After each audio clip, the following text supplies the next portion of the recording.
Okay, how's everybody doing? Good. All right, so, right at it here today, Friday. Got a lot to do here to get ready to go against a really good red area team in the Broncos. For us right now, out of practice will be Rick Wagner, Christian Jones, and Ashawn. All right, so those three will be out here today. Okay. Other than that, just trying to get ready to go, learn these guys, get familiar with what they do in the red area. Really good red area defense. I think they're top in the league.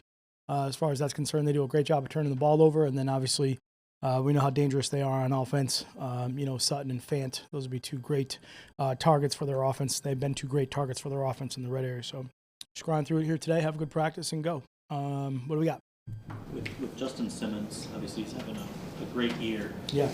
They line him up, it looks like, all over the place. Is there anything consistent about the way they utilize him on defense? There is a little bit of the alignment rules that they have with him based on some of the personnels in the sets and where they're playing him. So there are some things that maybe look a little bit multiple because of what you're going to do on offense, but for them it's pretty consistent with where he's at. We'll see how the safety situation looks with a little bit of a change for them this weekend based on their personnel. But outstanding player. This guy's smart. He's a really aggressive, instinctual player. I think he's really developed a lot here through the course of the last year or so. And I just think he's just been really kind of their stronghold in the back end. He's been able to communicate and get all that stuff, on the same page. This might be a stretch, but just curious. Will Harris played at the same school, and I'm wondering when you draft a guy that plays a position from a program, do you look at another guy that maybe played a position in the program and how they developed and how they took to the NFL game when you're, I guess, is that any piece of the evaluation? Yeah, I would say in general, sure. You certainly know that, there's some schools that are kind of categorized as different position groups and guys that come out of those schools that play well and are able to do that. I would say in this case, it was probably definitely independent, with those two guys. But certainly a school that I'm very familiar with, BC, and the coaches that are there, Coach Adazio that was there, his staff. So from that standpoint, I would say, maybe a little bit separate, but certainly, two very good players from the same school. Carry on, just going to take that decision until tomorrow? Or yeah. Yep, we'll go through today, see how today goes. We're going to we'll stay inside today. Still a little bit of wind out there, and, we're not expecting a lot of wind on Sunday. So another day on the turf. I just don't love to be on the turf, but we'll see how he feels after today. Steve Gregory too, the job that he's done, I guess, with some of those, yeah. Especially the young guys back there, rotating cats that you've had. Yeah, I think Steve's done a really good job. As a young coach, obviously familiar with the system, familiar with the scheme, and what we're asking those guys to do in the back end. He did a lot of it, from that aspect of it too. So.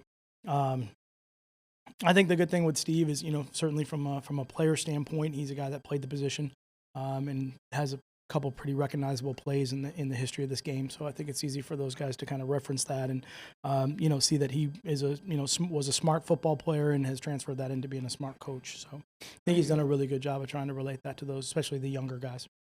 How do you prepare for the altitude? Is it because you're out there a short time, does it even make a difference? Some teams might go out a day early to adjust. Yeah, altitude's a little bit interesting out there. I think the biggest thing that affects you in Denver is really the dehydration. That's really the biggest part of it, with where they are. Your muscles, your everything. You're dehydrated much sooner, so your muscles fatigue from that aspect of it a little bit quicker. It's amazing, you sit there and you talk about, Denver, and I can remember a lot of years playing against Denver, and then you play in Mexico City, and then you realize there's a big difference. So I think for us, we try to minimize that as much as we can and just realize we got to go, play the game. But, hydration and rest and things like that, taking care of your body is probably the most important thing from that aspect of it. Other than that, we just got to play the game. Fangio's defense in Denver looked similar to the one that was in Chicago the last 4 years prior? I think you see similarities with some of the things he's done. I mean, obviously Vic's been a lot of places, and you can kind of see the carryover from the different teams that he's been with and some of those aspects as far as his packages that he has that he'll bring out. I think some of it's expanded a little bit too. There's a couple of different nickel looks out there that he's running to, some subcategory fronts and things like that. But certainly you can see the foundation of what he does. Absolutely, of course. More on carry on.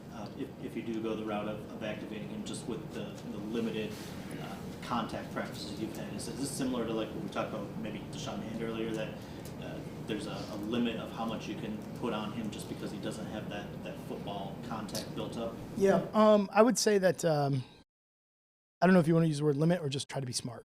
Probably a better way to put it, from that standpoint of just being very aware. But certainly when you get in the game, some things change from that aspect of it, and you see how it goes. But, again, he hasn't played football in a while, so that is definitely a factor.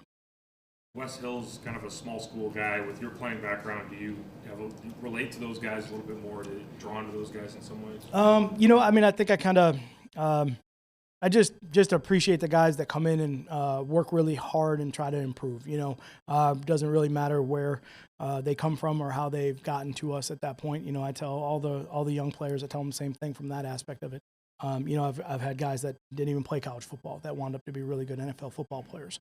But from that aspect of it, I just appreciate how hard he's worked, how much he's put into this, how much he's improved. He's just taken the coaching, he's learned, he's gotten better, and you could see his skill set really just developing as we've gone through the weeks with him, and he takes tremendous pride in doing everything out in the field to help us try to win, whether it's by giving us a really good look on the show teams or whether it's getting ready to go play like last week. So I just appreciate that more than anything.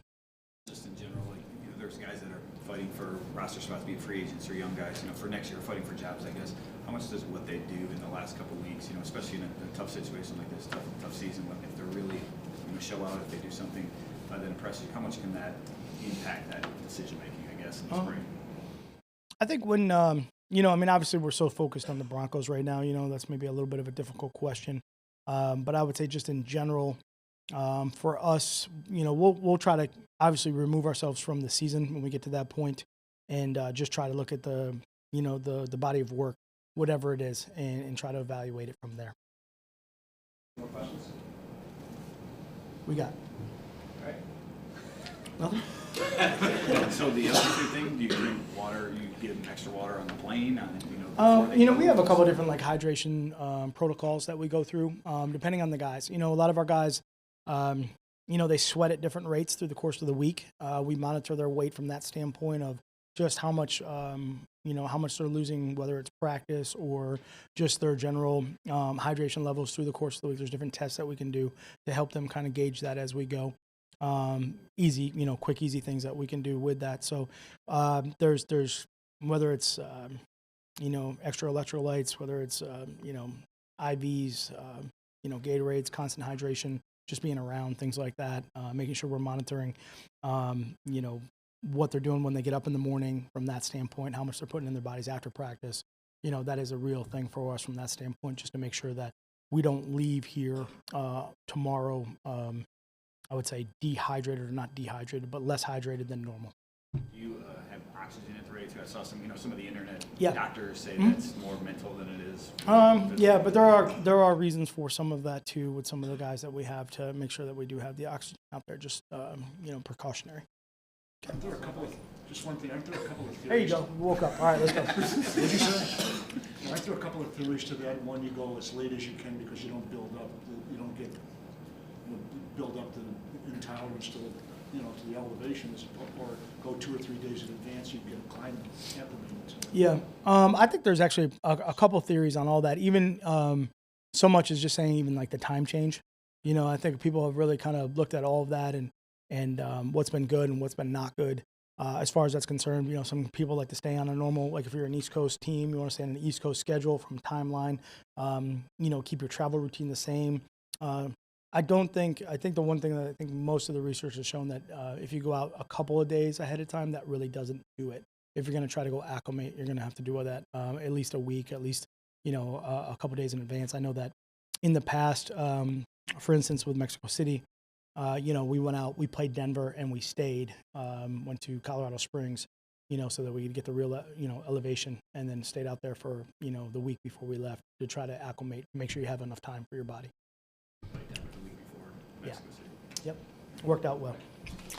Okay. All right.